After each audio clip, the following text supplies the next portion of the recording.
Mandan a prender al conde y a ponerle mal estado.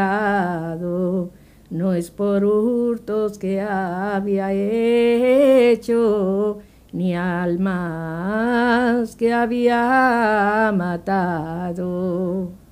De forzar a una doncella de gran estado. La doncella era de casta y al buen rey se ha presentado. Justicia, Señor, justicia por este conde villanos. Me ha robado mis virtudes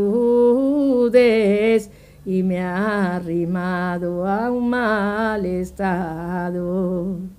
Si el rey mandaré por ti, sobrino, dirís así: deshonrado te quedates tú y todo tu linaje.